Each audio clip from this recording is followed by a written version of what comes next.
Et surtout de rendre à nos affaires, à nos générations, la paix, la prospérité, la dignité et toutes les bonnes choses pour toutes les générations. Et qu'est-ce que vous pensez avec la situation qui se passe aujourd'hui, des guerres entre les coalitions qui dirigent le pays? Qu'est-ce que vous pensez? Ce qui se passe au Congo, cette crise politique qui se manifeste au sommet de l'État, c'est une conséquence de tout ce qui s'est passé dans le passé. Donc nous voyons par exemple les accords qui ont été signés entre Kabila et Tshisekedi, les FCC et les CACH, qui sont des accords qui violent non seulement notre constitution, mais également la volonté du peuple congolais. Et aujourd'hui, nous remarquons une situation de gens qui se battent pour des intérêts individuels, pour des intérêts égoïstes. Mais c'est également une situation qui expose la médiocrité qui règne au sommet de l'État. Ça doit être une interpellation pour les citoyens, que ceux qui nous dirigent sont des inconscients, que ceux qui nous dirigent c'est des médiocres, des gens qui n'ont pas volonté de nous servir, mais qui ont volonté de se servir eux-mêmes.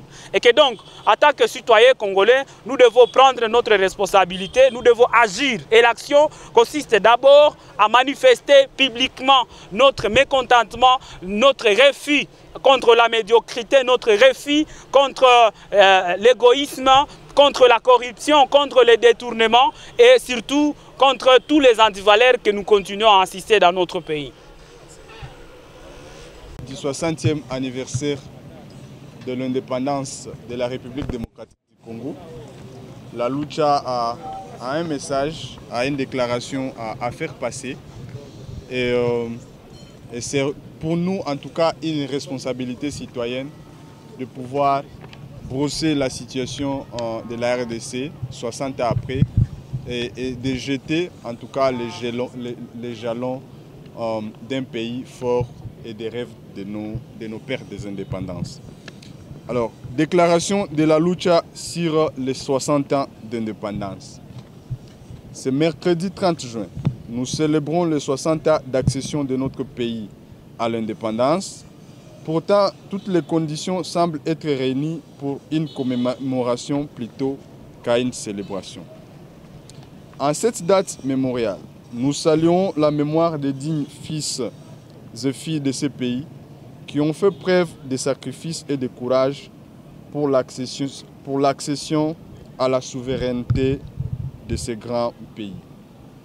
Les pères de nos indépendances ont accompli la mission noble de leur génération. 60 ans après, les tableaux restent sombres et le Congo des rêves de Lumumba Kasavubu et tous ses vaillants compatriotes tardent à devenir réalité.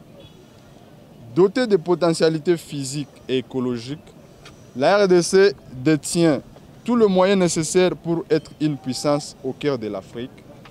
Pourtant, celle-ci régresse sur tout le plan et les espoirs d'un Congo meilleur et plus beau qu'avant disparaissent progressivement. Sur le plan économique, une économie extravertie, de prélèvement, orientée vers l'exportation de matières premières dont le minéraux, le bois et j'en passe, reste fragile face aux chocs exogènes dans un monde globalisé et à multiples mutations. Avec plus de 2 345 000 km², le pays offre plusieurs opportunités au niveau interne avec des provinces comme véritables pôles économiques. Mais hélas, l'impraticabilité des routes, l'enclavement de la majeure partie du territoire national rend ces beaux pays moins intégrés dans un monde où l'intégration est devenue la règle. Le manque criant de planification, de rigueur et d'anticipation rendent ce vœu d'une économie performante une simple utopie et irréalisable face à une culture dont la gestion est basée sur des circonstances.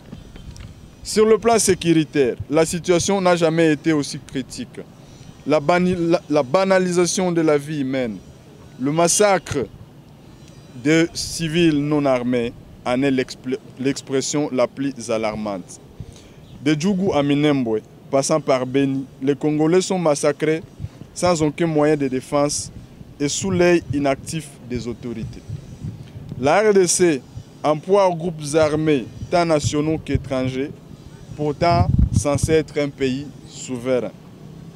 On signale la présence des groupes étrangers sur le sol congolais pour des agendas voilés et certains sous la bénédiction tacite de nos dirigeants. Ceci explique clairement la difficulté d'instaurer un État réellement souverain et paisible. Sur le plan social, la difficulté d'instaurer un État. Sur le plan social, la vie quotidienne du citoyen congolais est descendue aux enfers. En l'absence d'une possibilité d'accéder à un emploi décent, plus de la moitié des Congolais ont la difficulté de nouer les deux bouts du mois.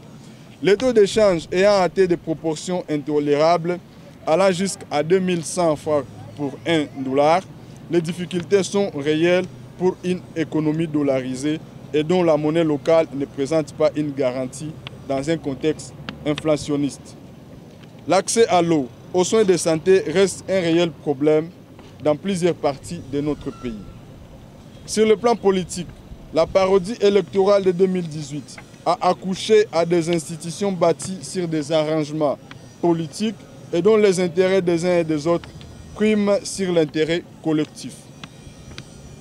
La marche normale de la nation vers l'émergence semble donc être entravée par des acteurs dont l'intérêt collectif ne constitue pas une priorité.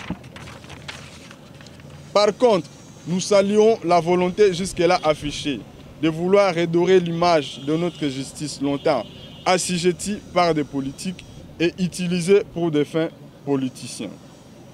Nous considérons donc que ces actions de la justice devront être élargies à tous les acteurs qui, d'une manière ou d'une autre, ont commis des faits répressifs par la justice. Celle-ci ne devra pas être sélective ni utilisée pour museler les adversaires politiques. Considérant que chaque génération a une mission qu'elle est appelée à réaliser, la Lucha appelle la population congolaise à un sursaut patriotique. Nous avons gaspillé assez de temps et ensemble, le devoir nous appelle à une prise de conscience collective pour jeter les bases d'une grande nation forte et digne au cœur de l'Afrique. Alors que nous célébrons les 60 ans de notre indépendance, nous en appelons à tout un chacun au sens élevé des responsabilités pour l'édification des Congos qui sécurise chacun de nous et qui nous rend fiers. Ensemble, soyons des acteurs du changement que nous voulons. Ceci ne sera possible que si nous